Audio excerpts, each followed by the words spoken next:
आपण पाहत आहात आमेन चॅनल, आवाज प्रत्येक हृदयाचा.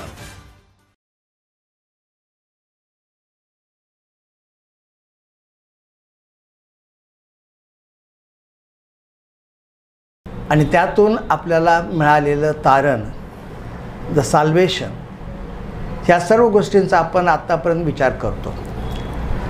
आणि गुड फ्रायडे म्हटल्यानंतर चर्चेसमध्ये किंवा आपल्या प्रार्थनेच्यामध्ये आपण नेहमी त्या 7 वाक्यांचा विशेष करून येशू ख्रिस्तांचे शेवटचे 7 वाक्य केले त्याचा विचार करतो किंवा त्याचं मनन करतो किंवा त्याचं विश्लेषण करतो. परंतु इम्पॉर्टंट थिंग ह्या क्रुसिफिकेशनमध्ये काय इम्पॉर्टंट आहे, तर आजचं तर टॉपिक जे दिलेलं आहे ते जीसस क्राइस्टचं, म्हणजे येशू ख्रिस्ताचं ब्लड, ह्याच्याबद्दल महत्त्वाचं. हा जर प्रश्न जर विचारला तुम्ही की ख्रिस्ती लोकांना की येशू ख्रिस्ताचं ब्लड, सगळ्यांना सुवार्तिक म्हटल्यानंतर ही सुवार्ता सांगितली जाते की देवबापानं, येशू ख्रिस्तानं आपलं रक्त आमच्या पातकासाठी सांडलं गेलं, तर त्या रक्ताद्वारे आमचे पातकं धुतले गेलीत आणि आम्हाला नीतिमान आम्हाला ठरवलं गेलं, आमची पापं करून आम्हाला पवित्र केलं. हे सर्वजण 90% उत्तर देतात आणि बहुतेक करून येशू ख्रिस्ताच्या ब्लडबद्दल फक्त तेवढ्याच विचार करून आपण थांबलं जातो. म्हणून आजचा हा टॉपिक मी मुद्दाम घेतलेला आहे की येशू ख्रिस्ताचं ब्लड हे काय इम्पॉर्टंट आहे किंवा कसे इम्पॉर्टंट आहे आणि त्याच्यामुळं आपणाला काय काय गोष्टी मिळाल्या हे जाणून जर घेतलं तर त्या क्रुसिफिकेशनच्या सगळ्या गोष्टी त्याच्यामध्ये आपल्याला दिसून येतील. दुसरी गोष्ट की क्रुसिफिकेशनमध्ये विचार करत असताना आपण इतरांच्या सगळ्या देवाच्या दिलेल्या 7 वाक्यांचा, येशू ख्रिस्ताचा आणि ह्या सगळ्या गोष्टींचा आपण अभ्यास करतो.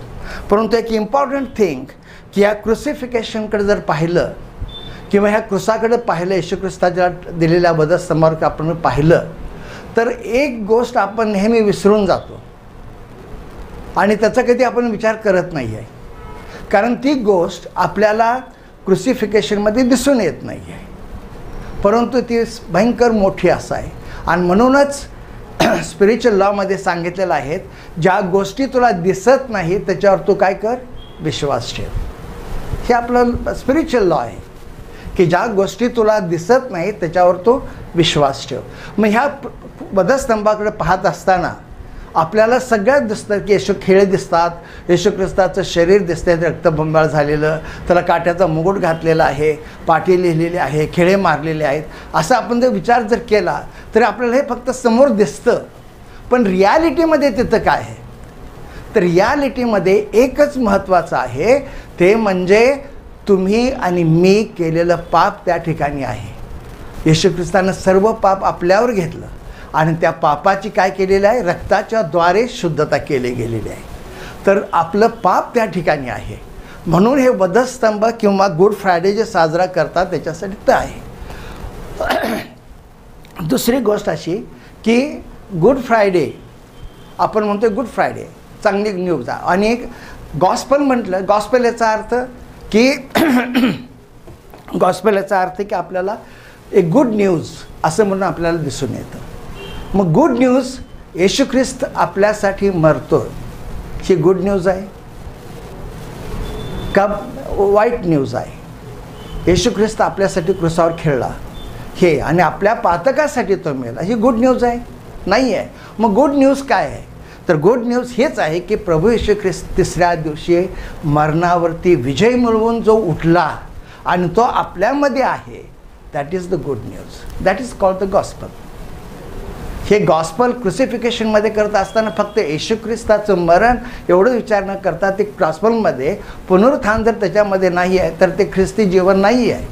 So that is the one of the topic that next time I will talk about the resurrection. पण आता मला ब्लडमध्ये साठी जायचं आहे.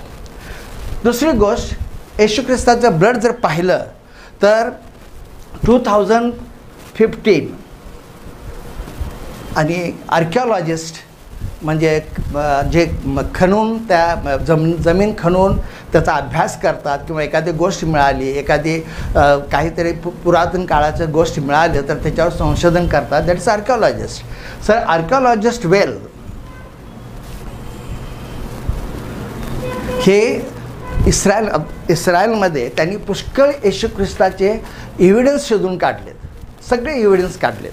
आणि त्यामागे त्यांचं ह्या ब्लडसाठी त्यांनी जे संशोधन केलं ते असं की ह्याच्यासाठी त्यांनी असं संशोधन केलं की ज्यावेळेस येशू ख्रिस्ताला वधस्तंभावर खेळण्यात आलं त्यावेळेला मरण पावला त्यावेळेस कोणत्या गोष्टी घडल्या, तर त्या गोष्टीमध्ये असं सांगितलेलं आहे की भूकंप झाला, अर्थक्वेक. पुढचा शब्द महत्त्वाचा आहे की दगड दुभांगले. ज्या कॅल्वरीमध्ये येशू ख्रिस्ताचा क्रॉस होता त्याच्या खाली एक मोठाच्या मोठा असा दगड होता आणि ज्या वेळेला त्यांनी शोधून काढलं त्यावेळेला हा दगड दुभागला गेला. आणि ज्यावेळेस हा दुभांगत होत असताना त्याच्या ह्या जो खालचा भाग होता त्या ठिकाणी अशा रीतीनं तर एक भाग तयार झाला. आणि ज्यावेळेस येशू ख्रिस्ताचं रक्त त्या ठिकाणी सांडलं गेलं ते रक्त या ठिकाणी कलेक्शन झालं आणि हे रक्त इथून पूर्ण भरून खालच्या बाजूला जमिनीमध्ये आर्क आणि जजमेंट सीट खाली ठेवली होती, त्या जमिनीच्या खाली. आणि हे सर्व ब्लड ह्या आर्क आणि जजमेंट सीटवर तिथे पडलं. आणि आर्क आणि जजमेंट सीट हे कशाचे चिन्ह आहे? परमपवित्र, मोस्ट होली प्लेस, ज्या ठिकाणी यज्ञ करत असताना त्याचं रक्त त्या ठिकाणी शिंपडलं जातं. हे फिजिकलच्या ह्याच्यामध्ये. तर त्याच्यामध्ये हे रक्त येशू ख्रिस्ताचं रक्त इथं सांडलं गेलं. आणि हे जे रक्त होतं ते ड्राय स्थितीमध्ये होतं, ड्राय म्हणजे वाळलेल्या स्थितीमध्ये होतं. त्यांनी हे तयार घेतलं त्यांनी आणि लॅबोरेटरीमध्ये पाठवून दिलं. कुठल्या लॅबोरेटरीमध्ये? ज गव्हर्मेंट रिसर्च लॅबोरेटरीमध्ये. त्या ठिकाणी मोठे सायंटिस्ट असतात, त्यांनी शोधून काढलं. मग त्यांनी ते घेतल्यानंतर त्यांनी 72 आवर्स हे फ्रीजमध्ये त्यांनी ठेवून त्याच्यामध्ये त्यांनी तयार केलं. 72 आवर्समध्ये वर्ल्ड आणि सायंटिस्ट आणि सर्व रिसर्च लॅबमध्ये आलेत. आणि लॅबमध्ये गेल्यानंतर त्यांना ते रक्त या ठिकाणी पातळ असलेलं दिसलं. मग त्यांनी सांगितलं it is a human blood. Human blood म्हणजे काय? माणसाचं ब्लड आहे ते. हे फक्त सापडलं. त्यावेळेला वाले यांनी सांगितलं की हे रक्त तुम्ही टेम्परेचर ऑफ 36 to 38 या फॅरनहीटमध्ये तुम्ही हे रक्त जे आहे ते तुम्ही ठेवा आणि आपण 24 तासानंतर त्या ठिकाणी बघूया. दुसऱ्या दिवशी ज्यावेळेस ते गेलेत त्यावेळेला हे रक्त ज्यावेळेस लॅबोरेटरीमध्ये शोधायला काढलेत त्यावेळेस त्यांचा मुख्य लॅबोरेटरी, त्यांचे दुसरे कोण टेक्निशियन्स होते, जे सायन्सिस्ट होते, त्यांची मोठी त्यांची धावपळ सुरू झाली की हे काय झालं. आणि ते हिब्रू भाषेमध्ये एकमेकांसंगतीने बोलायला लागले हे काहीतरी आहे, काहीतरी आहे. आणि मग त्यांनी तोपर्यंत ह्यांनी सांगितलं नव्हतं की हे जेजस ख्राइस्टचं ब्लड आहे म्हणून. त्यांनी सांगितलं फक्त मला ब्लड सॅम्पल आहे, ते मला हे करायचं आहे. आणि ज्यावेळेस त्यांनी शोधून काढलं त्यावेळेस त्यांना काय गोष्टी दिसून आल्या तर त्याच्यामध्ये त्यांना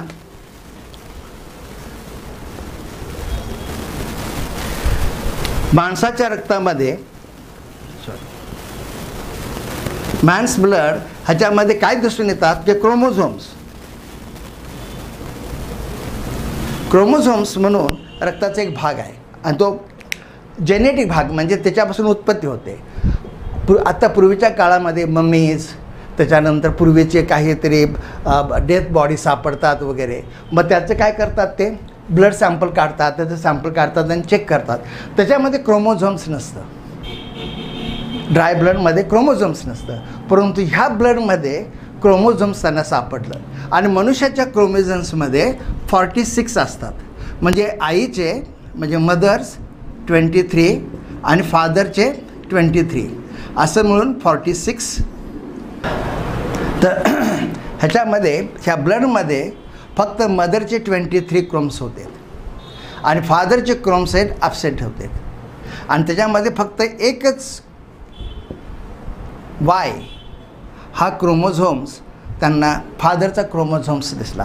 परंतु हा वाय क्रोमोझोमची ज्यावेळेस त्यांनी एक्झामिनेशन केली, टेस्टिंग केली, त्यावेळेस हा chromosomes why not the human that is not the one. It is completely different. So Jesus Christ then त्यांनी सांगितलं की हा ब्लड आहे ते आपल्या मसीहाचं, जेजस ख्राइस्टचं आहे. आणि हे सध्या ब्लड अजून इस्रायल लॅबोरेटरीमध्ये प्रेझेंट आहे. It is a living blood. It is a living blood. ते जिवंत ब्लड आहे ते.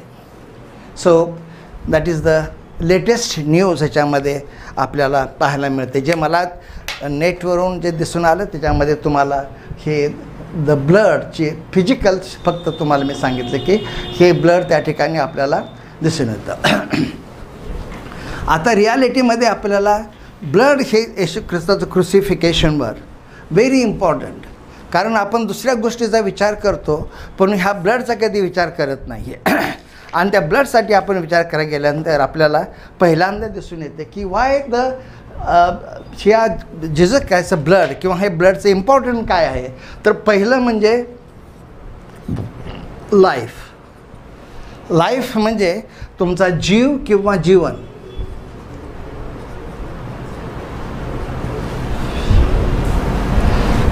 रक्तामुळं आपल्याला लाईफ मिळतं. जर रक्त जर नसेल तर त्याच्यामध्ये आपल्याला जीवन नसतं किंवा आपल्याला त्याच्यामध्ये लाईफ नाही आहे.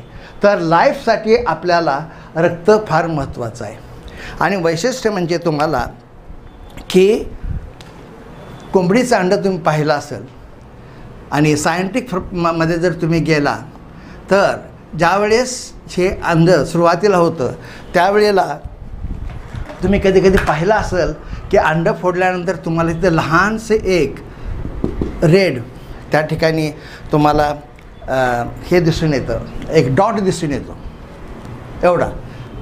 आणि हे डॉट म्हणजे काय आहे, हा रेड आहे, हा रेड कलरचा असते, तांबडा. हे nothing else, it is the blood. आणि ज्यावेळेस हे डॉट्स तयार होतो त्यावेळेस त्या पिल्लाची किंवा आपल्या बाळाची, त्याला झायगॉट, ह्याला काय म्हणायचं, झायगॉट. ह्याच्यामध्ये तुम्हाला बाटलीमध्ये गेला तर त्याला झायगॉट म्हणायचं. म्हणजेच काय की आईचं आणि हे स्पर्म्स हे एकत्र ज्यावेळेस मिळतात त्या मिलनाला आपण झायगॉट म्हणतो आहे ह्याच्या बायोलॉजीमध्ये. आणि ह्याच्यामध्ये सुरुवातीला जे काही सुरुवात असेल तर या ठिकाणी रेड डॉट तयार होतो. आणि red dot it is nothing else, it is a blood. हे काय, रक्त आहे. हे रक्ताचं या ठिकाणी. आणि हे रक्तामुळंच आपल्याला संपूर्ण लाईफ डेव्हलप केलं जातं. So that is the most important की लाईफ हे ब्लडमुळं आपल्याला काय मिळतं, लाईफ आणि जीवन मिळतं. मग तुम्हाला ह्याच्यासाठी दुसरी गोष्ट अशी की मी तुम्हाला हे रेफरन्स देत असताना बायबलमधून मी तुम्हाला ह्याच्यामध्ये रेफरन्स देतो, परंतु मी त्याचं एक्सप्लेन करू शकत नाही किंवा वाचू शकत नाही का, बिकॉज द टाईम लिमिटमध्ये. ह्या टाईम लिमिटमध्ये आपल्याला ह्याचं करायचं. पण ह्याचा रेफरन्स हे कुठं आहे हे सगळं तुम्हाला मी रेफरन्स देतो. मग पहिला रेफरन्स आहे उत्पत्ती, जेनेसिस चॅप्टर 9 वर्स 4. म्हणजे उत्पत्ती याचा 9वा अध्याय 4थं वचन. आणि लेविटस म्हणजे लेवीय याचा 17वा अध्याय आणि 14वं वचन. लेविटस याचा 17वा अध्याय आणि 14वं वचन हे आपल्याला लाईफबद्दल सांगितलं जातं. त्याच्यानंतर दुसरं जे आहे ते अटोनमेंट.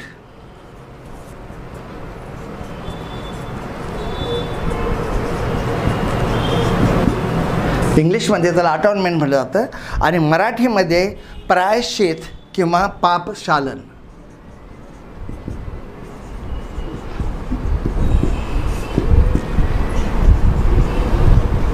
मला मराठीत जास्त लिहिता येत नाही. प्रायश्चित तर अटोनमेंट. अटोनमेंट्स म्हणजेच प्रायश्चित किंवा पापांचं क्षालन होतं. आणि सगळ्या ख्रिस्ती लोकांना आपलं बेस हे आहे की येशू ख्रिस्ताचं रक्त, त्याच्यामुळं आपलं काय झालेलं आहे, पापांचे क्षालन झालेलं आहे, पापांचे क्षमा झालेलं आहे. That is called the atonement आणि प्रायश्चित.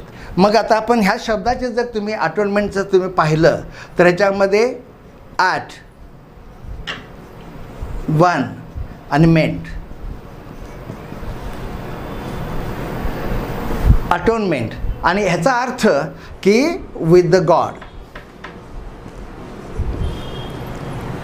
अटॉर्नमेंट्स म्हणजे उत्तर. ज्यावेळेस तुमचे पापांचे क्षालन होतं त्यावेळेस तुम्ही परमेश्वराबरोबर असता. So that is called atonement. So हे अटॉर्नमेंट जे आहेत ते agreement with the God for any one. That is called की आपण देवाबरोबर जो अग्रीमेंट करतो किंवा देवाबरोबर असतो. So that is the one we can see here. त्याच्यानंतर ह्याचा रेफरन्सेस तुम्हाला जर पाहायचा असेल तर इब्रिकरास पत्र याचा 9वा अध्याय 11 ते 12 वचन. इब्रिकरास पत्र याचा 9वा अध्याय 11 ते 12 वचन. त्याच्यानंतर इब्रिकरास पत्र याचा 10वा अध्याय 4थं वचन. इब्रिकरास पत्र याचा 9वा अध्याय 22वं वचन. आणि कलसेकरास पत्र याचा 1ला अध्याय 4थं वचन 14वं वचन. मी परत सांगतो की प्रायश्चित ह्याचं हिब्रू याचा 9वा अध्याय 22वं वचन. ह्याच्यामध्ये अटॉर्नमेंट आलेला आहे. आणि अटॉर्नमेंट हा वर्ड आपल्या न्यू टेस्टामेंटमध्ये 2दा आलेला आहे. म्हणजे नवीन करारामध्ये हे अटॉर्नमेंट म्हणून जे बायबलिक वर्ड आहे ते कितीदा आलेलं आहे? 2दा आलेलं आहे.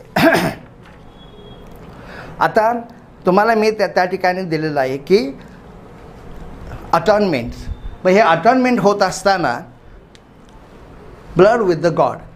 पूर्वीच्या काळी ओल्ड टेस्टामेंटमध्ये लॉ सेक्शनमध्ये ज्या वेळेला आपल्याला पापांचे क्षालन होतं त्यावेळेला त्याने सांगितलं की कुठल्या रीतीनं होतं. तर या ठिकाणी महत्त्वाचं आहे हे ओल्ड टेस्टामेंटमध्ये आपल्याला त्या ठिकाणी लॅम्प किंवा त्या ठिकाणी आपल्याला वधस्तंभ वधाव्यास आणलेला कोकरा आणला जातो त्या ठिकाणी. सो आणणारा दॅट इज यू. तुमच्या पापाचं क्षालन झालं पाहिजे म्हणून तुम्ही काय करता? लॅम्प बांधता. लॅम्प कटिंग झाल्यानंतर प्रिस्ट काय करतो? ह्याचं रक्त घेऊन मोस्ट होली प्लेस म्हणजेच परम पवित्र प्लेसमध्ये काय केलं जातं? शिंपडलं जातं. आणि मग तुम्हाला सांगतात की या ठिकाणी तुमच्या पापांची काय झालेलं आहे? क्षमा झालेली आहे. परंतु ही फक्त पापांची क्षमा झाली ह्याला शब्द की you are not free. You are not free. हे तर तुमचे पापांचे क्षमा जे होते ते पास्ट भूतकाळामधले जे पाप झाले त्याची क्षमा होते. तुमचे वर्तमान काळाचे आणि भविष्य काळाचे होत नाही आहे. म्हणून त्यावेळेला दर वर्षाला प्रत्येक वर्षी तुम्ही काय करायचं? लॅम्प घेऊन यायचं, त्याचं सॅक्रिफाईस करायचं आणि त्या वर्षाचं काय करायचं? पाप तुम्ही धुवून काढायचं. So that is the old method. पण या ठिकाणी येशू ख्रिस्तानं आपलं ब्लड या ठिकाणी दिलेलं आहे. सो या ठिकाणी काय झाले की जीसस क्राइस्टमुळं काय झालं? तुमचं पास्ट, प्रेझेंट आणि फ्युचर ह्या तिन्ही काळामधलं जे काही पाप आहे ते सगळं काय केलेलं आहे? धुतलं गेलेलं आहे.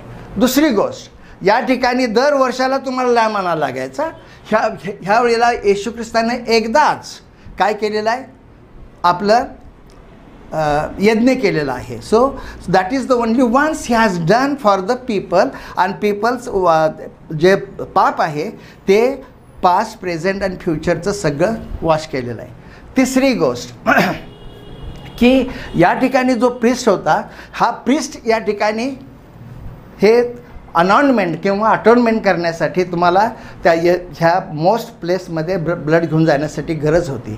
पण या ठिकाणी येशू ख्रिस्त स्वतःच काय केलेलं आहे की मोस्ट काय त्याला म्हटलेलं आहे की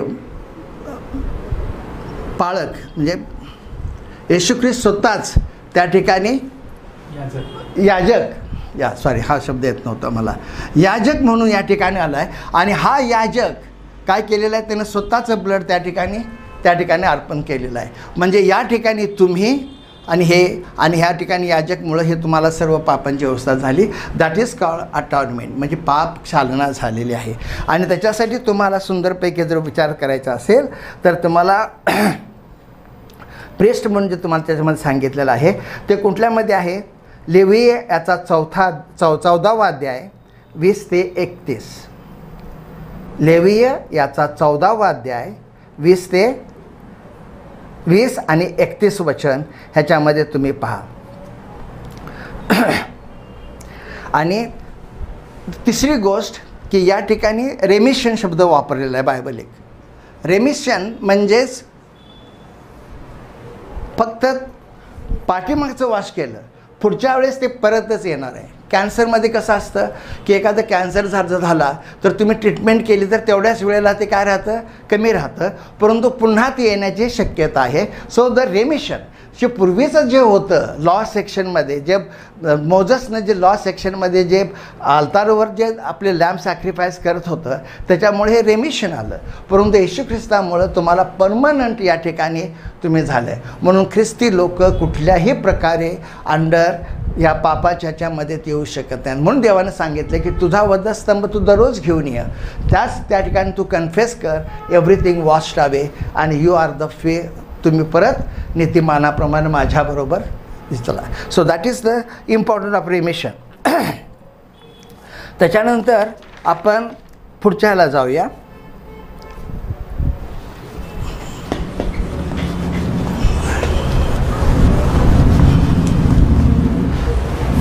तिसऱ्या ह्याच्यामुळं काय होत दिसतं आपल्याला. तिसरं आहे दॅट इज कॉल्ड फॉरगिव्हनेस.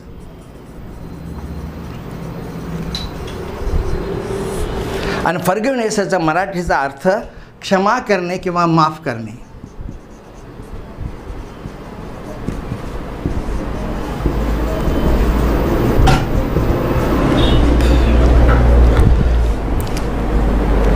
आता येशू ख्रिस्ताच्या रक्तामुळं आपले जे पाप होते ते काय केलेले आहेत प्रभू येशूने थ्रू द ग्रेस.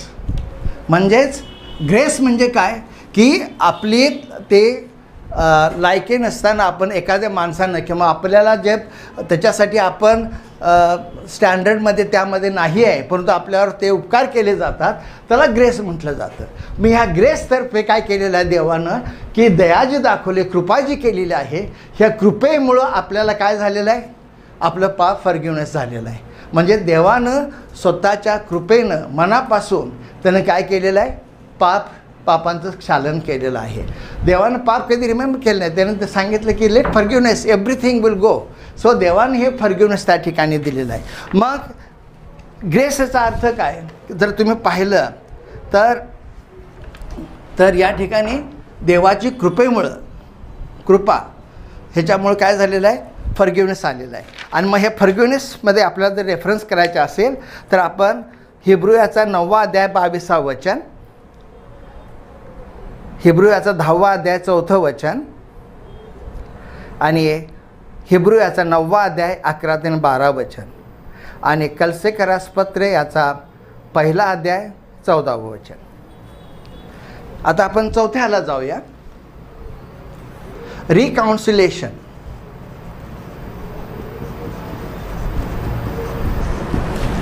रिकाउन्सिलेशन म्हणजे समेट किंवा तडजोड करणे.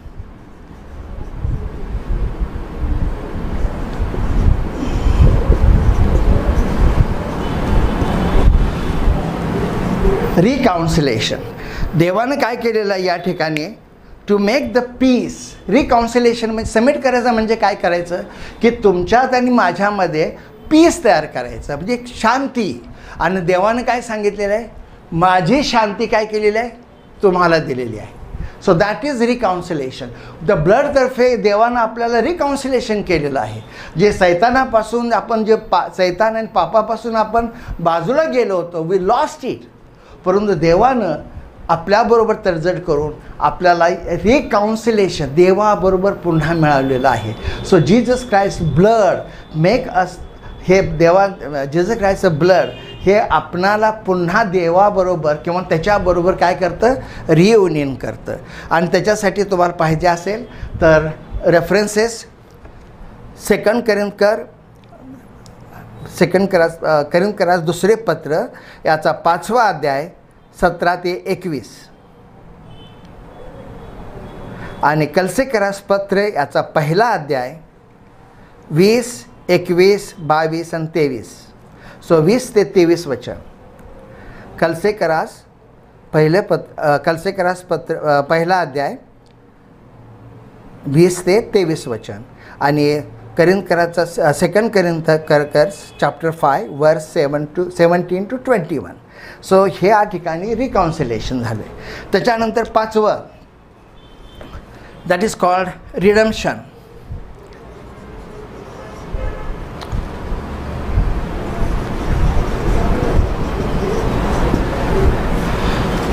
रिडम्शन म्हणजे वाईटापासून वाचवण्याची क्रिया किंवा वाचविले जाण्याची क्रिया किंवा थोडक्यात म्हणजे सुटका. आता सुटका ह्याच्यामध्ये रिडेम्पशनमध्ये तुम्हाला 2 प्रकारची सुटका झालेली आहे. एक पापापासून आणि दुसरी हेल म्हणजे नरकापासून. तुम्हाला कुठल्याही पापाच्याबद्दल शिक्षा होणार नाही आणि तुमचं पाप काय केलं धुतलं जाऊन तुम्हाला त्या ठिकाणी काय केलं जाईल, युनाईट केलं जाईल. म्हणजे परमेश्वराबरोबर तुम्हाला युनाईट केलं जाईल. So that is the one story. So that is called redemption. मग आता रिडम्पशनचा तुम्हाला म्हणजे काय की तुम्ही विकत घेतल्यासारखं किंवा तुम्हाला वाईटापासून वाचवण्याची सुटका केलेली आहे. मग याच्यापेक्षा एक सुंदरशी एक स्टोरी ह्याच्यामध्ये आहे. लहान मुलगा समुद्राच्या किनारी राहत होता, त्याचं घर, आणि समुद्राच्या समुद्रामध्ये अनेक बोटी तयार होत्या. तर ह्या मुलानं वडिलांच्या साह्यानं आपली एक घरामध्ये सुंदरशी बोट तयार केली आणि त्या बोटीमध्ये तो नेहमी खेळत असे. एक दिवस त्या बोटीवर तो समुद्रा ठिकाणी गेल्यानंतर रात्र झाली, तोपर्यंत काहीतरी प्रॉब्लेम झाला आणि त्याची बोट त्या ठिकाणी विसरून आला आणि तो घरी आला आणि दुसऱ्या दिवशी त्याला आठवण झाली की माझी बोट नाही आहे, कुठं आहे ती. आणि तो शोधायला लागला की मी बोट ती स्वतः तयार केलेली आहे आणि ती कुठे गेली. आणि ज्यावेळेस तो शाळेच्या ग्राउंडमध्ये आला त्यावेळेस एक माणूस तीच बोट घेऊन तो विकायला लागला की ही बोट सुंदर आहे, ही कुणाला पाहिजे असेल तर तो घ्या. आणि ती बोट बघितल्याबरोबर तो मुलगा त्याच्याकडे धावत गेला आणि सांगितलं, सर हे मी बोट तयार केलेली आहे आणि तुम्ही मला द्या. त्यानं सांगितलं, नाही आहे, मी शोधून आणली, मला सापडलेली आहे, त्याची तुला किंमत पे करावी लागेल. मग त्यांनी $10 त्याला पे करायला गेलेत आणि त्यानं स्वतः पाकिटमध्ये स्वतः जे पैसे होते त्यानं ते $10 दिलेत आणि ती बोट खरेदी केली. Exactly the situation here. देव बाप इज अ क्रिएटर. तो काय आपला निर्माणकर्ता परमेश्वर आहे. त्यानं आपल्याला निर्माण केलं आणि त्यानं स्वतःजवळ राहण्यासाठी आपल्याला प्रेम केलं, आपल्याजवळ ठेवलं. परंतु ह्या पापामुळं काय झालं, आपण लॉस झालो, आपण विसरून गेलो. त्यावेळेस देवानं स्वतःचं रक्त सांडून आपल्याला परत खंडणी म्हणून आपल्याला काय केलं, रिजॉइन केलं. That is called redemption. की आपण त्या परिस्थितीमध्ये नसताना देखील परमेश्वरानं आपलं रक्त देऊन आपल्याला खरेदी केलं. So that is called the redemption. Please, the redemptions म्हणजे परत देव बापानं आपल्यापासून केलेलं, त्या पारतंत्र्यापासून आपल्याला काय केलेलं आहे, सुटका केलेली आहे. So that is the redemption. आता या रिडम्पशनचा तुम्हाला हे पाहिजे असेल तर रेफरन्सेस इब्रू लोकासपत्र याचा 9वा अध्याय 12वं वचन. त्याच्यानंतर पेत्राचं पहिलं पत्र 1ला अध्याय 18 ते 19. पेत्राचं पहिलं पत्र 1ला अध्याय 18 ते 19. त्याच्यानंतर प्रेषितांचे कृत्ये याचा 20वा अध्याय 28वं वचन. आणि त्याच्यानंतर 1 करिंथियस याचा 6वा अध्याय 19वं वचन. आणि एफेसकरास पत्र याचा 1ला अध्याय 7वं वचन. हे जे रेफरन्सेस आहेत ते कृपा करून तुम्ही ज्यावेळेस तुम्ही करता त्यावेळेस स्वतः पेन आणि पेन्सिल घ्या. फक्त तुम्ही त्याच्यामध्ये टिक मार्क करा की एफिशियन्स चॅप्टर 1 वर्स 7, पेत्राचं पहिलं पत्र 1ला अध्याय 18 ते 19, हिब्रू याचा 9वा अध्याय 12वं वचन, ॲक्ट म्हणजे प्रेषितांची कृत्य याचा 20वा अध्याय 28वं वचन आणि 1 कोरिंथियस याचा 6वा अध्याय 19वं वचन. So this is the reference for the redemption.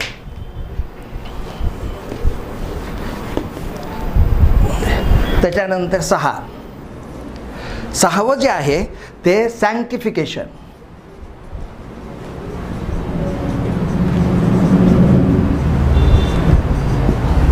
आता सँक्टिफिकेशन म्हणजे काय की पवित्र, मंगल किंवा पावन.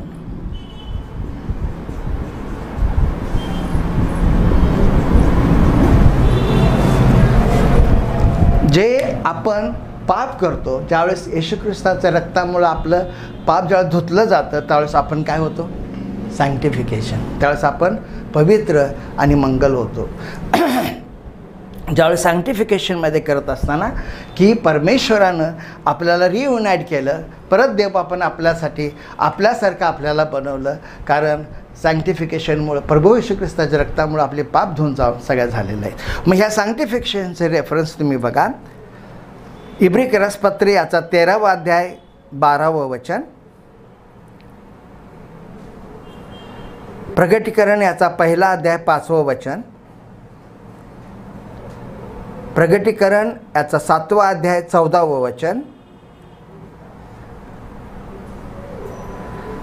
प्रगटीकरण याचा 1 अध्याय 14वं वचन आणि योहानाचं पत्र याचा 1 अध्याय 7वं वचन. हे तुम्हाला मी जे रेफरन्स देते सगळे रेफरन्स त्याच्यामध्ये आणि माझ्याजवळ वेळ नाही आहे म्हणून मी वाचत नाही आहे. तुम्हाला मी जे काय सांगत आहे ते सर्व त्यामध्ये क्लिअरली सगळं मेन्शन केलेलं आहे. त्याच्यानंतर 7वं जस्टिफिकेशन.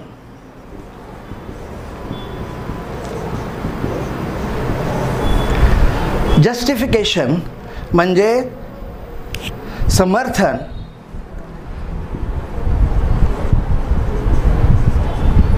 किंवा पूर्तता. जस्टिफिकेशन म्हणजे पूर्तता. म्हणजे आता आपण ज्यावेळेस म्हणतो जस्टिफिकेशन करायला गेलो तर आपण लॉमध्ये बोलतो. मग मराठीमध्ये जर बघायचं असेल तर लॉच्या कायद्याच्या दृष्टिकोनातून तुमची मुक्तता होणं किंवा कायद्याच्या दृष्टिकोनातून तुम्ही निर्दोष असणं. So that is called the justification. आता जस्टिफिकेशन ह्याचा अर्थ की righteousness in the sight of the law. म्हणजे कायद्याच्या दृष्टिकोनानं तुम्ही काय आहात? निर्दोष असे आहात. So that is the justification. ज्यावेळेस येशू ख्रिस्तानं स्वतः बलिदान क्रुसावरती देऊन आपल्या रक्तानं ज्यावेळेस तुमचे पाप धुतले घेतेस त्याच वेळेस नियमशास्त्र पूर्ण झालेलं आहे. नियमशास्त्र का म्हणजे का तर जस्टिफिकेशन, की नियम इथून पुढे तुम्ही अंडर नॉट द लॉ, पण तुम्ही कायद्याच्यामध्ये नाही आहे. You are the under the grace. आता आपण जे जीवन जगतो ते अंडर ग्रेसमध्ये, आपलं लॉ नाही आहे. कारण प्रभू वचन सांगितले की सर्व काय केलेलं आहे की you are not under grace. तुम्ही जस्टिफिकेशन देवानं ऑलरेडी या क्रॉसवर दिलेलं आहे आपल्यासाठी आणि पापापासून मुक्तता करून आपल्याला निर्दोष असे केलेलं आहे. So that is the important justification. मग त्याच्यासाठी तुम्हाला जस्टिफिकेशन ह्याच्यासाठी तुम्हाला आणखीन एक 3 आहेत. जस्टिफिकेशन जर तुम्ही बघितलं तर त्याला 3 भाग आहेत. पहिली गोष्ट आहे ती ग्रेस. ग्रेस म्हणजे कृपा. दुसरं आहे फेथ आणि तिसरं जे आहे दॅट इज द ब्लड.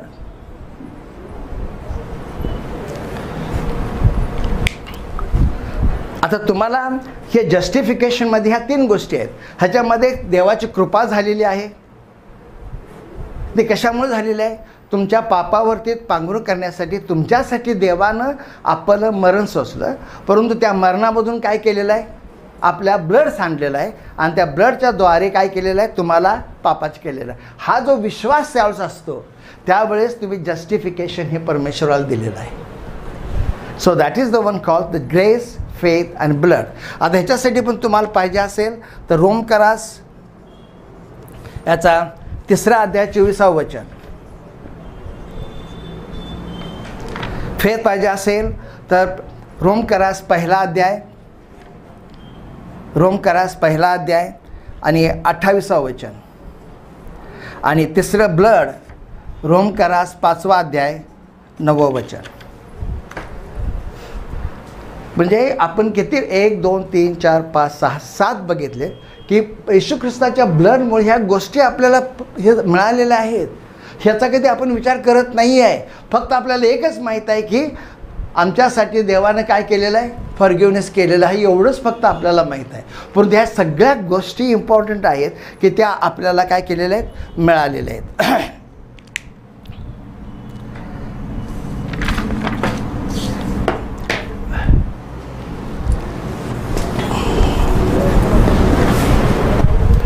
त्याच्यानंतर 8वी गोष्ट, object to faith. Object to faith म्हणजे तुम्हाला त्याच्यासाठी विश्वास ही गोष्ट किंवा वस्तुस्थिती किंवा आपल्याला एक ध्येय दिलेलं आहे. ऑब्जेक्ट म्हणजे आपल्याला त्या मार्गानं जायचं आहे. गॉड हॅज गिवन द चिन्ह की माझ्यावर विश्वास ठेवा, चिन्ह ऑफ विश्वासाचं. हे विश्वासाचं चिन्ह आहे की ते फेथ म्हणून तुम्ही काय करा की त्या ठिकाणी दिलेलं आहे देव बापांना. आणि what I can do to get the salvation. Object of faith म्हणजे काय की तुमच्याजवळ तुम्ही आल्यानंतर येशू ख्रिस्तानं क्रुसिफिकेशन केले. ह्याचा अर्थ काय केले की त्याने देवानं दिलेलं आहे. परंतु मला जर स्वतःला जर पापापासून जर सुटका करून घ्यायची आहे, मला जर पापापासून मुक्तता दिलेली आहे, तर ते कशामुळं, तरी विश्वासामुळं. जितके ख्रिश्चन लोक आहेत त्यांचा जर विश्वास हा जर आहे तर त्यांना तारण मिळालेलं आहे, त्यांची सुटका झालेली आहे. So they are not under the law, they are not Sinner. कृपा करून वी आर नॉट सिनर. आपली सुटका झालेली आहे, आपलं जस्टिफिकेशन झालेलं आहे आणि आपल्यामध्ये विश्वास आहे की परमेश्वरानं आपल्याला तारण दिलं आहे, तारण झालं आहे आपलं. मला परत तारण दे, माझी सुटका कर, माझी अमुक कर बोलू नका. तुम्ही अविश्वास दाखवताय. कारण जी गोष्टी परमेश्वराने हे जे फेथ दिलेलं आहे हे इम्पॉर्टंट आहे. ते ब्लड, ह्या ब्लडमुळं परमेश्वराने सगळ्या गोष्टी आपल्याला सगळ्या गोष्टी दिलेल्या. जे तुम्हाला पाहिजे, तुम्हाला जे काही कायद्याप्रमाणे पाहिजे किंवा जे तुम्हाला पाहिजे ते परमेश्वराने दिलेलं आहे. So we got received. हे सगळं विश्वासामुळे आपल्याला मिळालेलं आहे. परत मागायची गरज नाही. आपण तारण झालेले, येशू ख्रिस्तामध्ये युनाईट झालेले, येशू ख्रिस्तानं आपल्याला रॅप्चरमध्ये घेऊन जाण्यासाठी स्वीकार केलेले हे आपण सर्वजण लोक आहोत. Okay, so that is the. ह्याच्यासाठी तुम्हाला रेफरन्सेस कुठले पाहिजे असेल तर रोमकरास 3रा अध्याय 25 ते 27. रोमकरास पत्र याचा 3रा अध्याय 25 ते 27 आणि एफिसकरास पत्र याचा 2रा अध्याय 13 ते 15. त्याच्यानंतर 9, that is called access. Access म्हणजे मार्ग. ॲक्सेस म्हणजे मार्ग. येशू ख्रिस्तानं बोलला, मार्ग, सत्य आणि जीवन मीच आहे. So without Jesus Christ, without crucifixion of Jesus Christ, unless you believe on the जोपर्यंत तुम्ही विश्वास येशू ख्रिस्ताजवळ ठेवत नाही तोच तुमचा ॲक्सेस आहे. जीवनामध्ये कुठलाही दुसरा ॲक्सेस नाही. तर जर तुम्हाला तुमच्या पापापासून सुटका पाहिजे, तुम्हाला जर सार्वकालिक जीवन जर प्राप्त पाहिजे असेल, देवाची जर शांती तुम्हाला पाहिजे असेल, तर एकच ॲक्सेस आहे, तो म्हणजे फेथ. हा आपल्याला रक्ताच्या द्वारे मिळालेला आहे. मग हे आता कसं आहे की आता आपल्याला गंमत अशी की उदाहरण, बस कंडक्टर, बस कुठली बस आहे तर साल्वेशनची बस आहे. हा परमेश्वर चालवत आहे. बसमध्ये कंडक्टर कोण आहे? Jesus Christ. आणि बसमध्ये प्रवास करणारे कोण आहात? तुम्ही आहात. ज्यावेळेस तुम्ही ही बस पकडायला जाल त्यावेळेस कंडक्टर म्हणेल, ओके बस तिकडेच चाललेली आहे, पण तुम्हाला काय करावं लागेल? तिकीट द्यावं लागेल, पास दाखवावं लागेल. पास आहे का? तिकीट आहे का? तर ह्या बसमध्ये या आणि साल्वेशनला चला. मग जोपर्यंत जीसस क्राइस्ट तुम्हाला परवानगी देत नाही, जोपर्यंत तुमची पास दाखवत नाही, तुम्ही विश्वास दाखवत नाही, you cannot enter in the bus. So automatically you not going to salvation. So that is called the access. Access is nothing. Salvation म्हणजेच तुमची बस आहे आणि ते देवच बाप चालवतोय.